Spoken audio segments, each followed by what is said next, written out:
Hello and welcome to today's show entitled All About the Brahma Kumaris. My name is Magla Pillai. I'm a judicial officer in Africa, and we're here today with Sister Denise, who's been practicing Raja Yoga meditation with the Brahma Kumaris for over 40 years, and she's been the first person from the West to do so. The Brahma Kumaris was established in India about 77 years ago, and they're currently in over 120 countries across the globe. People who are engaged in Raja Yoga meditation as taught by the Brahma Kumaris. Currently, the Brahma Kumari population, Brahma Kumari and Kumar population, stands at around 1 million globally, with the vast majority being here in India. And the subject that we wish to take up today is that of God. What is interesting about God is that he or she or it is the single most famous personality of all time, and yet so little is known about him, and so much negativity is done in his or her name across the globe. And so we've invited Sister Denise to today's show to ask her what her understanding is of God. What is his name? What does he do? Where does he live? What does he look like? And what is his role in humanity at this time? So if these questions are of interest to you, I'd ask you to put aside whatever it is that you're doing and sit with us for the next half hour so that we can gain some clarity on this issue from somebody who is an experienced yogi. Thank you, Sister Denise, and a very warm welcome to today's show. Thank you. Okay, you have been meditating for over 40 years. That implies by definition that you have a solid relationship with God, does it not? It's very interesting. A relationship with God lasts longer than your life. So your relationship with God is there when you come in. It's there through your life. On some level, you may not know God, you may be looking for God or whatever, but I think that, at least for me, it's a discovery that it has always been there, but that when you're in body consciousness, you're cut off from it. But once you become soul conscious, then all of it is right there. So that's a very solid thing that once you can experience it, once you can make it a very tangible part of your life, then that makes everything very different. I see. Who is God? Who is God? Big question. Mm-hmm. God is, first of all, non-human. We are human. God is the supreme among all souls. We are human souls. But God is not a human soul. So we have to think about that there is a relationship between the supreme soul and human souls. I'm a human soul.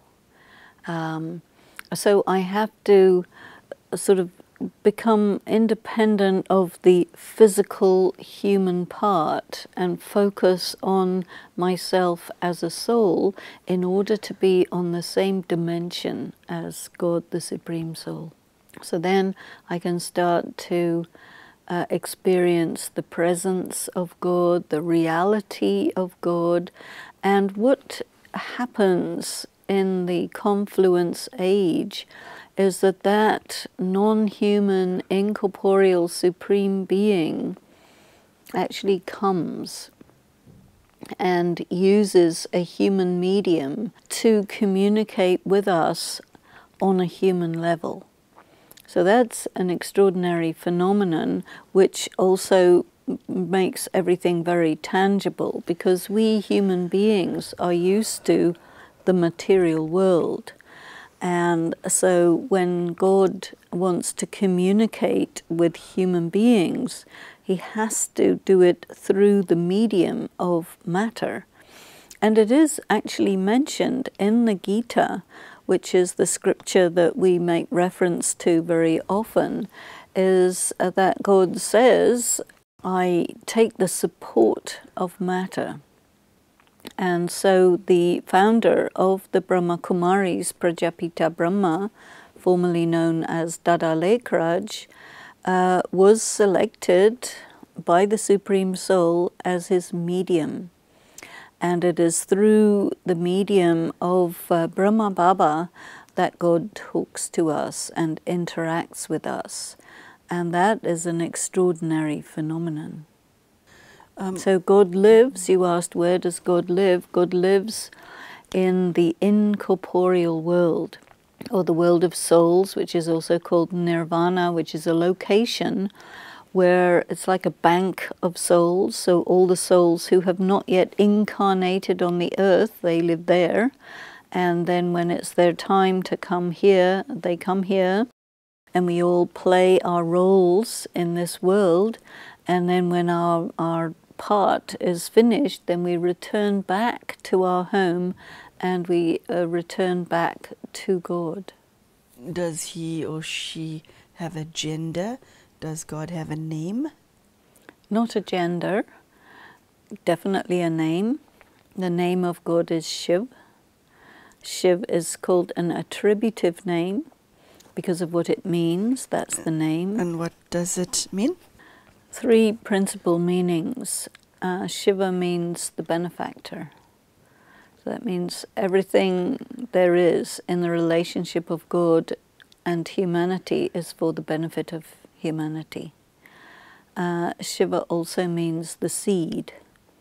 And so Shiva is called the seed of the tree of humanity. So the seed knows everything about the tree. So God is the creator who knows the creation, who loves the creation. So the seed. And then the third meaning of Shiva is a point. And in Arabic script, the point is the symbol of a 0.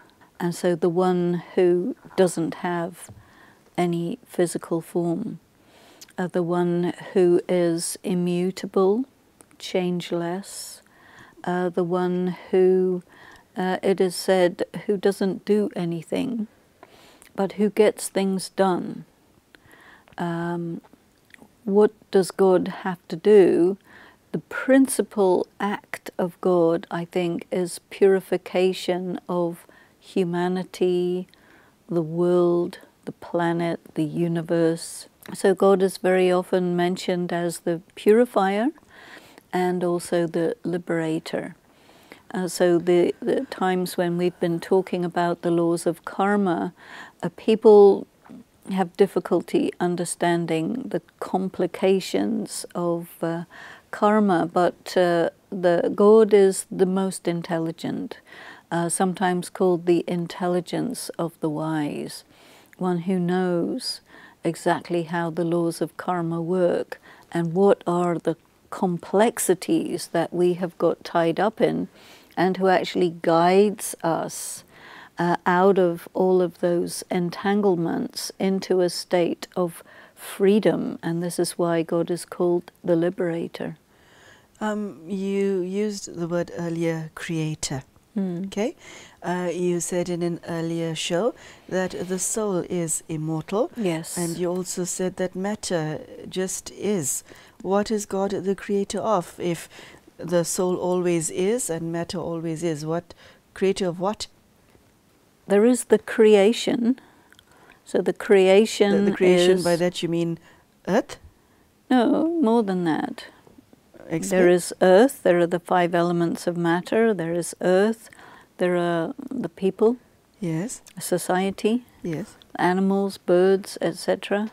So creator means he makes it from a certain state into another state. So that is really what the word creation means. So it doesn't mean brings souls into existence or brings matter into existence, but rather it has to do with a transformation of souls and matter from a completely chaotic state into a state of balance, order, perfection, beauty. One has to simply open the newspaper of the town and city that you're living in, or one has to switch on BBC News or CNN to see the level of suffering that exists in the world. And one strong criticism about theists: if God exists, why is there so much of suffering, and why is he not helping? This is because they have created definitions of God which they just made up, which are not accurate. So the thing to do is to really try to find out, and you can only find out from God, what do you do? Ask God, okay, what do you do? Because the definitions of God that people work with assume something which is not really true, and because of that doesn't work out, and so it creates confusion. So what God says is that I am the one who brings all of this chaos and suffering and so on to an end, and change the world from a state of suffering to a state of happiness, and that act is the act of creation. I see. There are atheists and agnostics watching you right now and think, hey, lady in white, you're nuts, okay?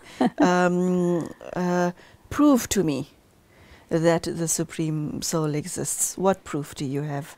How would you answer that challenge? I think it would be really nice if there are some atheists and agnostics sitting with us. That's really good. In a conversation. Okay, the reason I'm asking this question is because you said in your definition, in your understanding of the Supreme Soul, that he is not visible. He does not have one of these. He's not human, which means that he's not visible to the human eye. That's right. And if he's not visible, how do you know that whatever you're doing in what you call yoga is not simply your imagination? God is the teacher of yoga. That's one of the attributive names of God, the teacher of yoga, Yogeshwar, or the God of yoga. So yoga is communion between you and God. And because God is outside the range of people, because people's range is very limited to the material world pretty much, and a few concepts that are slightly subtle but not that far out of the material world, God has to actually come to our level and talk to us and bring us onto his or her level. God is genderless, the father, the mother, the friend, the beloved. God says, I relate to you, I come to you in all relationships, because it is through all relationships that you are able to actually absorb from God the treasures that are contained within God. So that means it is incumbent upon ourselves to actually engage with God in relationship. So it's not a one-way process, it's a two-way process. And just like having a relationship with another human being, people find it pretty difficult. And there are all kinds of karmic problems in that. But when you have a relationship with God, your side may be not so good, but God's side will be all right. So if you're relating with somebody who knows how to relate, you will learn slowly, slowly how to relate. And for the skeptic, the atheist that says, what you just said doesn't make sense to me. I mean, how could you possibly speak with such authority, because you're having a relationship with the human being? Oh, and if I'm not mistaken, there's some psychological definitions of some people who claim to know God. It's certifiable, aren't you? Yeah, certifiable. Well, there have to be a few other characteristics along with that. Luckily. Yes, so but an atheist is sitting in this chair saying, prove it to me. I mean, I'm curious. I don't really need to prove it. I think that when you say prove, you have certain criteria, and in a way, trying to prove God to someone is not a very intelligent thing to do. I think if a person really wants to know, is there or is there not God, they will need to do a lot of thinking, and they will need to address God in their thoughts. Even if you're really fed up with God, or you don't like God, or whatever it is, you're still engaging. And if you say, well, God doesn't exist, then God will say, okay, well, I'll see you later, you know. Okay. But sooner or later, I do think that every soul will have an encounter with God, because a soul actually exists in relationship with God eternally. And so if you're an atheist, you are denying God, but it doesn't change the fact that beyond your denial, you have a relationship with God which is totally dormant, totally disactivated. Or the agnostic who will say, well, I don't know. Whatever I'm hearing from the world, I'm not convinced, so I'm an I don't know person. And that person who says, I don't know, sooner or later they will be wanting to know. And so God responds to people, soul to soul. And if a person... How does he do this? Oh, well, he says things like, you know, if you would see my television studio, Okay. you would be amazed, because in my television studio, I can see everyone, what they're doing, what they're thinking, what they're feeling. Okay. How does God communicate to you? What medium, what vocabulary does he use? What medium of communication does he use? How do you know that you're not imagining your relationship? Where is at what stage does your experience begin? I think there are many levels on that. There's a very deep internal one where there's a recognition of God, there's a relationship going on. When you have encounters, when you have experiences, when you have visionary type of experiences, that will satisfy you. But it might be nothing to do for anybody else. I mentioned earlier that God will use a medium to talk to us, because that has to be physical words. Mm-hmm. And so when God speaks through his medium, Brahma, he says certain things. And so what does he say? He says, you are my child, you're a soul, and you're not a body. And I am your father and your mother. And as your father, I want to adopt you in such a way that you can take my inheritance, because you have rights. And you are right now depleted, and I am the ocean of peace and love and power and everything that you have a right to. And when you engage in relationship with me, then you start to claim your inheritance and absorb all the knowledge, all the power, all the qualities of God. Because this is how God fills the world with those qualities that transform the world into what is sometimes known as the world of heaven. Heaven is not famous for having been created by any other person than God. Yeah, that is true. Okay. So, you know, it's not really about proof. A person will develop faith, will cultivate faith. God speaks of 4 types of faith. He says you need to have faith in yourself. There's a big one right there. You need to have faith in me, God. There's a big one. You need to have faith in the drama. He explains about this drama, that everything that happens in this world is good. Even though it doesn't always look like it, but the drama is beneficial. And so you have to have faith that whatever happens is as it should be. And then a 4th faith that is specifically for Brahma Kumars and Kumaris, you have to have faith in the family. So everyone is at whatever level they are. You need to have faith in each other. You know, because a time will come when God will withdraw and just go and be detached and sit back in the world of nirvana. And he says this, take, while I'm actively present here, take everything you can from me, because after some time I will go. And then whatever is you that have time taken. now? Well, God comes at the time where the cycle has to change during the confluence age, and then he says, when I've done my work, then I go into retirement. And I give you a perfected world. Okay, and what job does he do when he comes, as you put it? What does he do? What's his... Well, first of all, he has to educate us.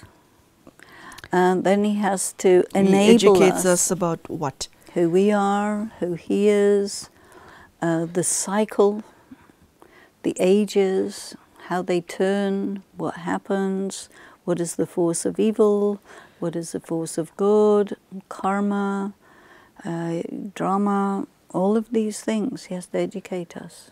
It's a lot of information. So you sit down and you study. So God becomes your teacher. Then you have to take his treasures. So for that you have to really have faith in yourself, otherwise you'll think, oh, well, I'm unworthy, so I won't take.